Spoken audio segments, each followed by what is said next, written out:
tumanida jami 12 gektar maydonda issiqxonalarimiz mavjud. Shundan hozir ko'rib turganimiz Guldirsun hududida joylashgan Umidbek, Odilbek mas'uliyati cheklangan jamiyatga qarashli 3 gektar maydonda yangidan barpo qilingan limonariyada turibmiz.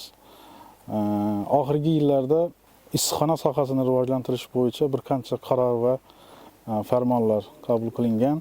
Oldin Ellikqal'a tumanida faqat issiqxonalarda oldin pomidor, bodring yetishtirilgan bo'lsa, bugungi kunga kelib sitrus mevalar ham, limon, mandarin va banan o'simliklari yetishtirilmoqda.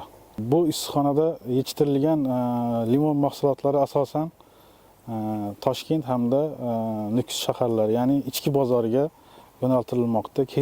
Kelgusida yetishtirilgan mahsulotning 100% qismini eksportga yo'naltirish bo'yicha rejalar ishlangan. Issiqxona 2020-yilda muhtaram prezidentimizning 4610, ya'ni 4610-sonli qarorlar asosi bo'yicha tashkil qilingan. Undan tashqari faqat shu limon sohasi uchun bir qancha imtiyozlar berilgan.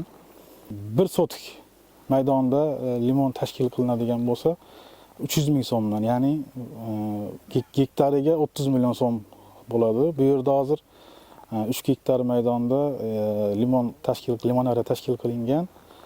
Jami 90 million so'm agrosanoatni rivojlantirish agentligi tomonidan subsidiya olishga amaliy yordam berilgan. Bu ko'chatlar serhosil ko'chat hisoblanadi. Limonning Toshkent hamda Meyer navlari olib kelib ekilgan. Bu yerda hozir 4000 donadan ziyod limon ko'chatlari ekilgan. Asosan Farg'ona hamda Buxoro viloyatlaridan olib kelingan ko'chatlarimiz. Issiqxona Xitoy texnologiyasi asosida tashkil qilingan. Issiqxona elektr energiyasi orqali isitishga moslashgan. Undan tashqari quyosh panellari orqali quyosh panellari ham o'rnatilgan. 400 kilovatga yaqin quyosh panellari o'rnatilib, o'zini o'zi ta'minlab kelmoqda. Oldin bunday katta miqdorda issiqxona bo'lganmi? Oldin buncha katta maydonda issiqxonamiz bo'lmagan.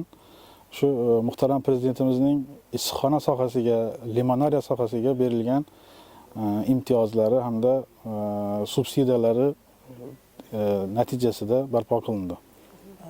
Sug'orish sistemasi qanday? Bu yerda tomchilab sug'orish tizimi orqali sug'oriladi. Tomchilab sug'orish tizimini afzalliklarini aytib o'tadigan bo'lsak, tomchilab sug'orish davomida har bir limon ko'chatiga, limon ko'chatining ildiziga yetarli miqdorda suv yetib borishi va tomchilab sug'orishda suv bilan birga mineral o'g'itlar ham birga berilishi juda qulaylik olib kelgan. Bu ko'chatlar aslida necha yilda hosilga kirishi kerak va hozir necha yil bo'ldi? 3 yil issiqxonada limon yetishtirishda 3-yili hosil berishni boshlaydi. Asosan 5-7 yilda juda yaxshi hosilga kiradi.